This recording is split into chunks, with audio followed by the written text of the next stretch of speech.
If you're listening right now and you're a follower of Christ, then you, my friend, are a 21st century Christian. And if you're new to the faith or interested in getting deeper into it, you're in the right place. Welcome to the 21st Century Christian Podcast. The new year. If you're listening to the show chronologically, this is the first show of 2026. Can you believe we're in 2026?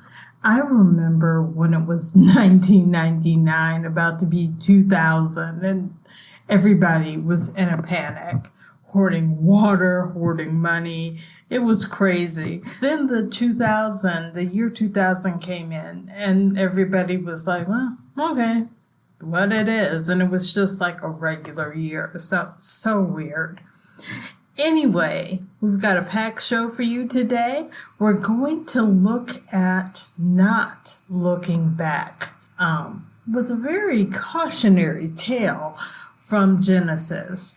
And then, have you ever wondered, is Genesis, speaking of Genesis, is it the oldest book in the Bible? It's the first book, so one could assume it'd be the oldest. But what if I told you there was a book in the Bible, not anywhere near the beginning of the Bible, but a book in the middle of the Old Testament that is actually the oldest book in the Bible? So we'll look at that, and then we're going to do something that I absolutely love, goal setting.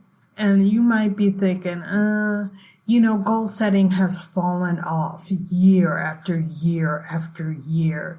People think goals don't work. And a SMART goal gives you a good sentence for a goal, but it doesn't tell you how to achieve a goal. And I've come up with my own system for doing just that. So we're going to go over that. And before we go, we're going to go over one of my favorite Bible verses, one that's gotten me through a lot of hard times. Our Bible for today's topic is Don't Look Back, and it comes from Genesis chapter 19. It's the story of Lot and his family as they left the city before God destroyed Sodom and Gomorrah. Now, Lot was Abraham's nephew, and when God told Abraham his plan of destroying Sodom and Gomorrah, Abraham was like, wait, my nephew lives there. He's a pretty good guy. So's his family. And God looked and said, yep, they're pretty good. So I'm going to send a couple of angels, to help them get out of the city, because I'm still going to destroy it. So from verses 16 and 17 of chapter 19, it says, speaking about Lot, but he lingered. So the men seized him and his wife and his 2 daughters by the hand, the Lord being merciful to him. And they brought him out and set him outside the city. And as they brought them out, one said, escape for your life. Do not look back or stop anywhere in the valley. Escape to the hills, lest you be swept away. So I think it's interesting. The first 3 words there were, but he lingered. And how often is it that we linger? You might be in a really bad situation, but even in that situation, there might be a thing or two that would give you pause, that would make you linger. Maybe you appreciate, or 1 or 2 things that aren't so bad. Or maybe we linger because we're in the comfort of what we know instead of facing the unknown. But then in verse 27, here's the part where you shouldn't look back. But Lot's wife behind him looked back, and she became a pillar of salt. Now, that's a pretty good reason not to look back. You're going to be turned into a pillar of salt. But I think what's important here is to recognize that God, He's created the past, the present, or future. He exists in the past, the present, and future. But if you really think about it, God is a present tense, if not a future tense kind of God throughout the Bible. Just like in the story of God of Sodom and Gomorrah, He warns us about the dangers of looking back. He created us, and He created us with an inability to change anything that's already happened. He doesn't want us to focus on the past. He doesn't want us to camp out and live there. He wants our eyes focused on both where we are right now and then what's ahead of us, and not to be fixed on what's behind us. Think about it. When you're in your car driving, your front windshield is so much bigger than the little mirror that you use to go in reverse. That little mirror gives you a glimpse of what's behind you, but that big windshield gives you a glimpse of what's ahead of you. And that's how God is. He wants us to focus on what's ahead of us and not what's behind us. So let me take a moment to tell you that this episode is sponsored by Concepts and Clarity, affordable Christian online courses for a very reasonable price. Get excited about reading the Bible and getting to know God. It's all over at conceptsandclarity.com. That's conceptsandclarity.com. Did you know? Of course, the creation of the universe is the oldest thing covered in the Bible. But many scholars believe that the oldest book in the Bible, the first written book of the Bible, was the book of Job. Some say the book of Job predates Genesis by some 400 years. When you read it, there's no mention of Abraham, Mosaic law, any of the Levites, any of the Israelites, or even the Promised Land. And people say that's because it came before all of that stuff did. Now, the book itself is about suffering, and it represents a heavenly wager between God and Satan to see if Job, who had been blessed with an abundance of wealth and good fortune, believes in God because of all he has, or if his belief is genuine. Now, his wife and his friends come down on the transactional side. You know, his friends also look at what Job must have done wrong to have such misfortune befall him. Now, Job insists he's done nothing, but he still trusts and believes in God.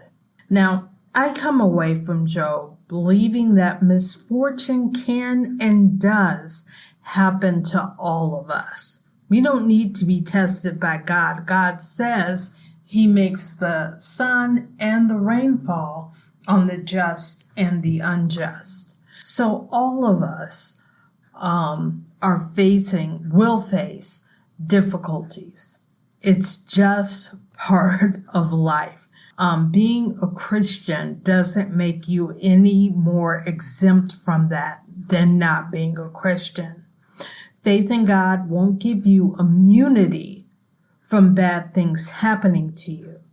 Now, what faith in God will do is give you a comfort and a trust in knowing that God is in control, and that just like the rain, this too shall pass.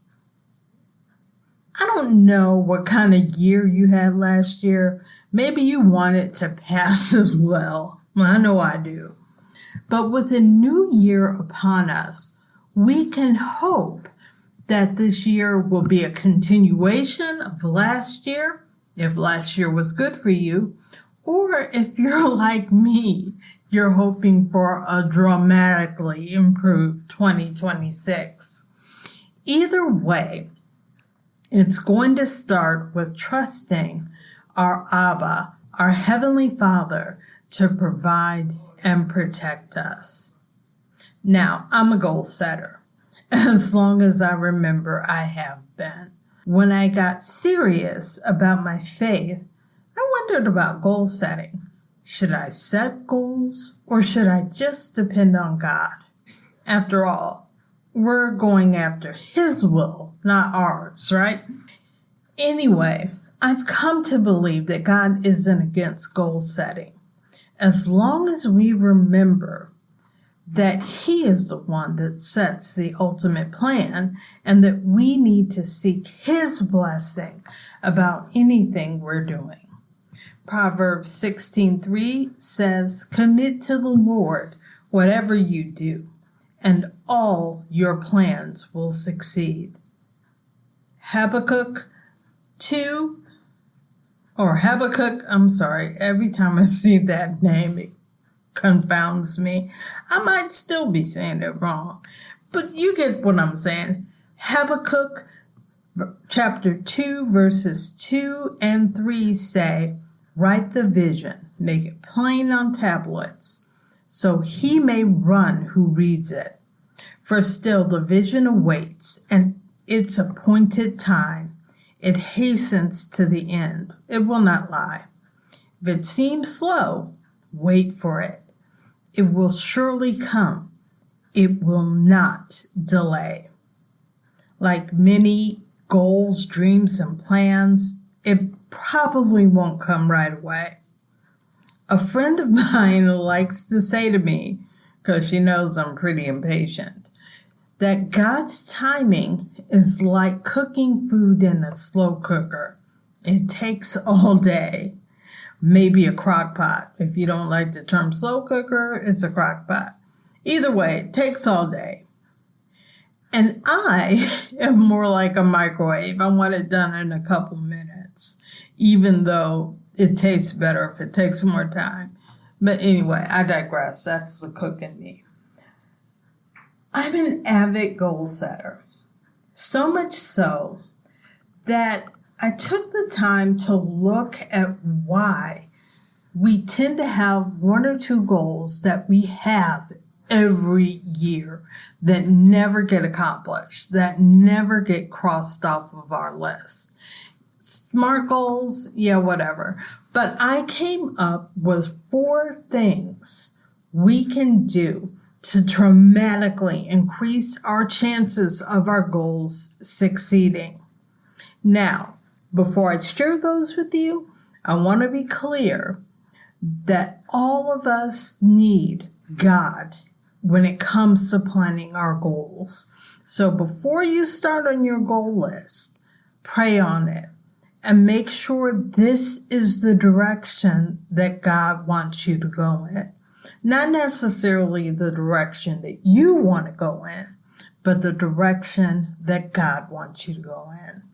So before you do anything about a goal, pray about it and see what God says.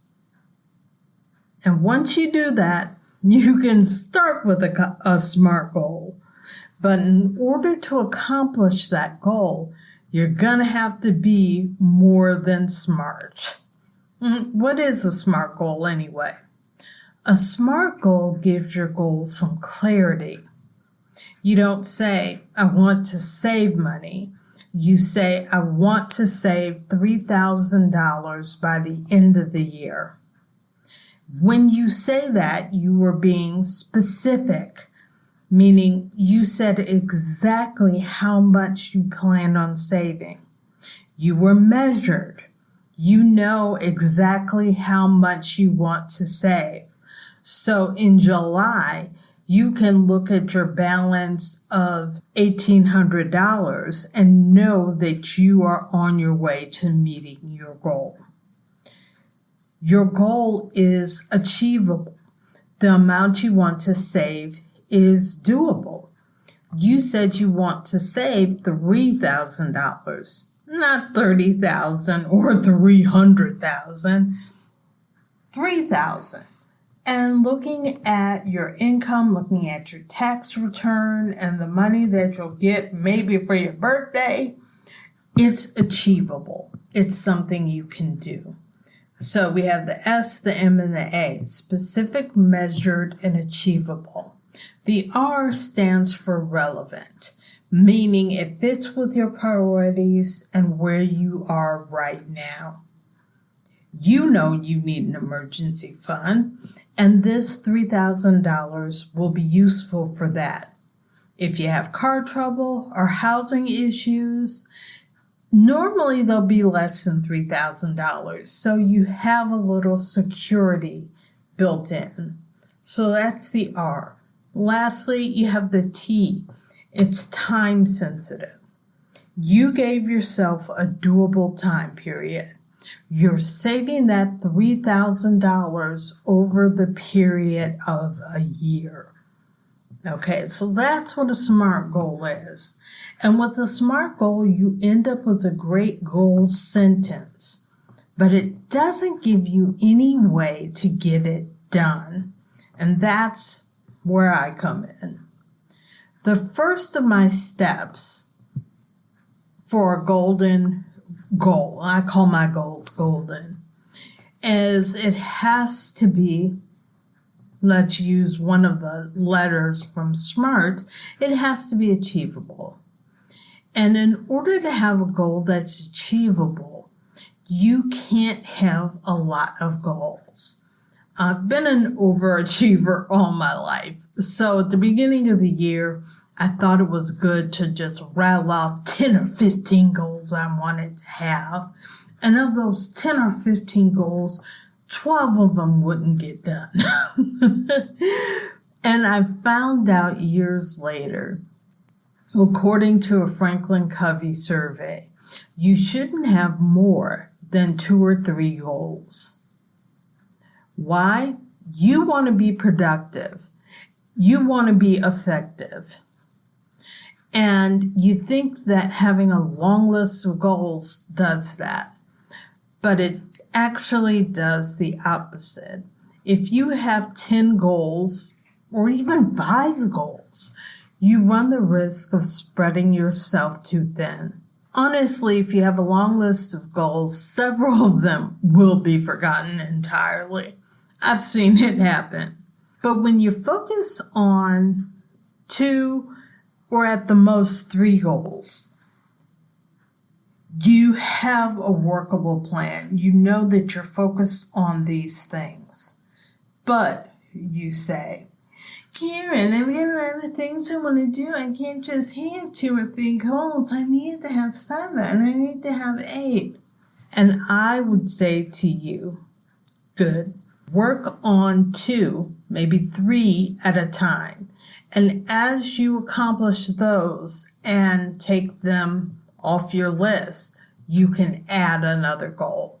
But you should never be working at more than 2 to 3 goals at the same time. Now, for 2026, I have 5 major goals to work on, but all of them are contingent on me achieving goal number 1. So goal number 1 is the priority. And then after I achieve goal number 1, I can start working on goals 2 and 3. That's how it works. My entire focus at first is going to be on goal number 1. Because once I get that settled, then I can move on. I'm just kind of playing around with the other 2 goals if I didn't get goal 1 accomplished first. So all of my efforts are on achieving that. Now, I'm going to give you an action for each step. So action number 1, I want you to write out your goals and then prioritize them in order, with the most important one going first. Focus on the most important goals. As you achieve them, Then there's another goal on deck that you can begin working on. Okay, so that's step number 1. Only work on 2 to 3 goals at a time, even if you have more goals on your list. The second step is resources. So what resources will help you reach your goal? If health is a goal and you need to drink more water, a resource might be a water drinking app that helps remind you and track how much water you need to drink. If weight loss is a goal, do you need a program like Weight Watchers or Noom? Maybe you've decided that Ozempic or Zepbound is part of your weight loss program, so you need to get with your doctor to get that prescription. So think about books, apps, equipment, what things you'll need to reach your goal. Maybe you need to buy a treadmill or some free weights or join an investment group. Your action for step 2 is for each goal you have, write the resources, the apps, the equipments, the books, the memberships that you'll need to complete for each goal. 3, human resources, not the department, but resources that are human, are called your team. No man is an island. So you'll probably need people, not a lot of people, but a few people, to reach your goal. Now, you're going to have a separate team for each goal. I have a good friend, and she's practically a financial genius. She's not wealthy, but she was able to save up enough money to take a year off of working, just so she can focus on writing and some other things. So any financial goal I have, she's on my team. However, she is not on my weight loss team. Her idea of support for weight loss is parking in the back of the parking lot before we walk into the restaurant, drink a bunch of calorie-laden drinks, get food that's probably fried or filled with cheese or some other creamy, fattening concoction, and then there's always dessert. So no, she's not on my weight loss team. Finance, yes. Weight loss, no. You don't need a football team of 11 people or even a basketball team of 5. You don't need any more than 3 people. You might just have 1 or 2. But consider that you need someone for emotional support. This is a person that will talk you off the ledge to get you to put that fork full of cheesecake down. They might even pray with you. They're there to offer encouragement or to act as a sounding board. When you're down and you're thinking about giving up, this is a person you call. And then number 2, you have your knowledge base. This is a person that has the knowledge you need. You want to buy a house or be ready to buy a house. Your good friend is a realtor. She should probably be on your team. And then, in addition to emotional support or a knowledge base, you might have a partner. And your partner helps you by their participation. They walk with you when you want to add walking workouts to your regimen. They're on a money-saving journey as well, so you're working with them. My caveat to having a partner is make sure it's someone that is serious.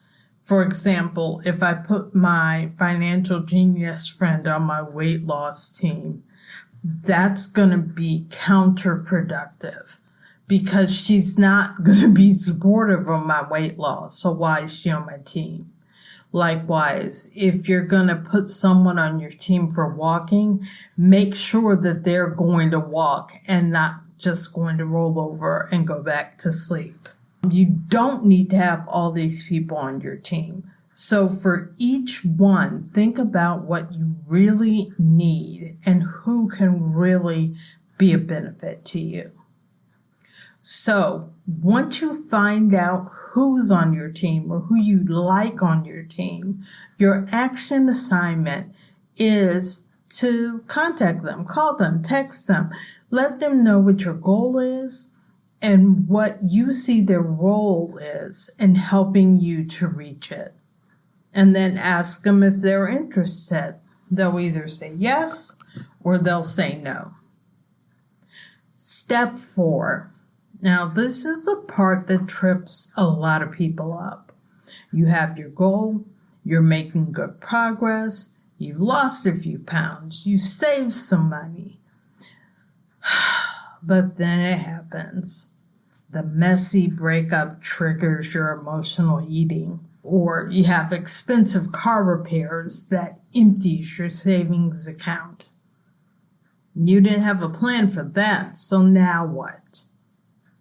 You already have your goal, and you probably have a good idea of what it will be that can derail you. Think of up to 3 things that might happen, and then decide right now what you will do to get back on track.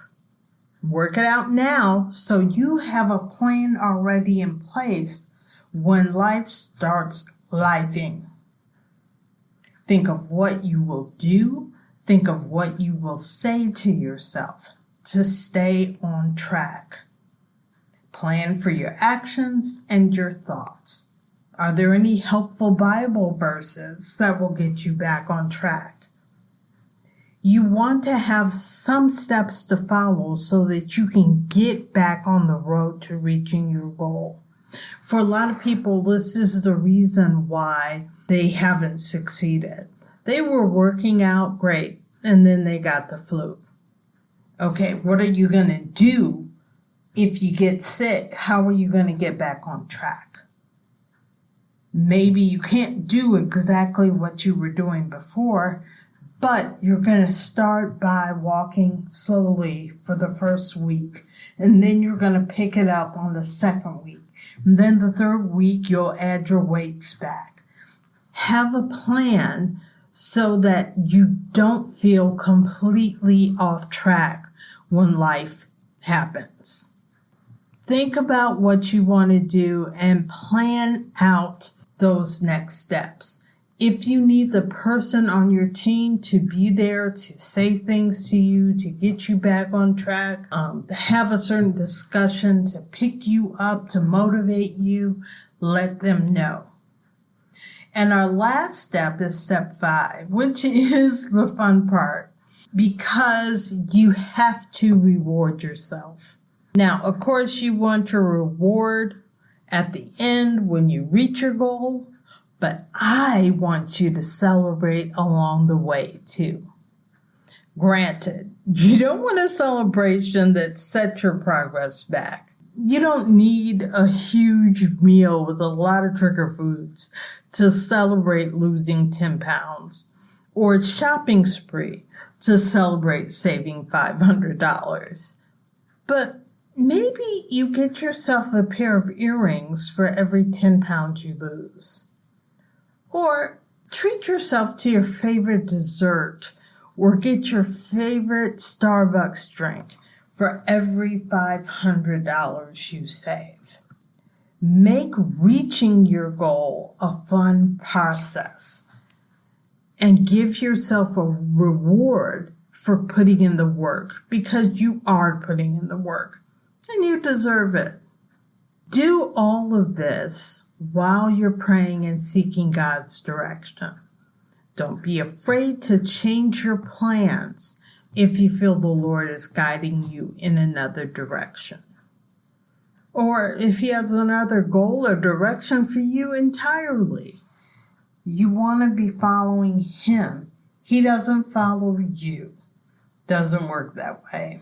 So visit our Facebook group. If you haven't yet, go ahead and subscribe, or our Instagram page at the 21st Century Christian to share your goals and how you plan to achieve them.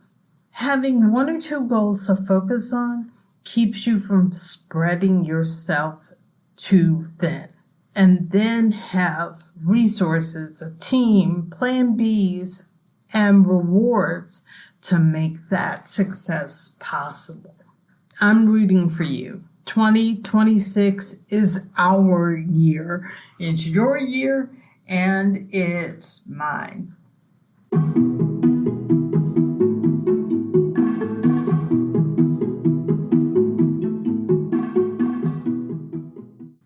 Joshua 1:9 says, "Have I not commanded you? Be strong and courageous.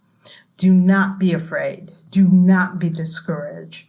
For the Lord your God will be with you wherever you go." I love that verse. Be strong and courageous. Don't be afraid. Don't be discouraged. For the Lord your God will be with you wherever you go. Now, God was talking to Joshua when he said that. If there was anybody that had a reason to be afraid or to be discouraged, it was Joshua, because he had some pretty big shoes to fill. He was selected to lead the Hebrews into the promised land after Moses died. After Moses, the one that stood up to Pharaoh, sent in the 10 plagues, parted the Red Sea, stood on hallowed ground with God, and brought down the 10 commandments. Yeah, he followed up that Moses. It makes perfect sense that Joshua would have some doubts about succeeding Moses and about leading people into the promised land. Remember, he was one of the spies who saw the giants and everyone else that was in there. Yes, he had faith. He was one of the two, Joshua and Caleb's, that had faith that they could subdue the promised land. But Joshua was also human. So there was some doubt, some trepidation, and even some fear, because this was a seriously big deal. But here's the thing, and you need to remember this too whenever you feel overwhelmed. God put him in charge. God selected him. So if God had confidence in him, then he should have confidence in himself. Just like we need to have confidence in ourselves when God puts us in a certain situation. There is no need to fear, because God was with Joshua just like he's with us, wherever it is that we might be. Now, this is one of my favorite verses, because it's so comforting to know that God will be with us wherever we go. In fact, there is nowhere we can go that God is not. So this week's call to action is simple. Work on your goals and the plan for achieving them. Which goal comes first? And then for each goal, determine your resources. Reach out to the people you've selected to be on your team. Let them know that they're on your team and what you expect from them. Make your plan Bs and decide how you want to celebrate while you're achieving your goal and once you have achieved your goal. So that's it. Goal planning. And remember, I call these golden goals. And so before you start on any of this, make your list and pray on it and get confirmation that this is what God wants you to do. And then go forward, prioritize your goals, select your team, your resources, make out your plan Bs, and establish your reward. All right, that's it for this episode. Feel free to follow us at YouTube on the 21st Century Christian or on Facebook or Instagram. And if you like what you're hearing and you feel led to do so, you can donate at my Cash App at $Karyn Beach 921. That's Karyn. Beach like by the ocean 921. Once again, that's $Karyn Beach. That's Karyn, Karyn, Beach like by the ocean 921. I hope you have fun setting your goals this week, and join me next week for another awesome episode of the 21st Century Christian.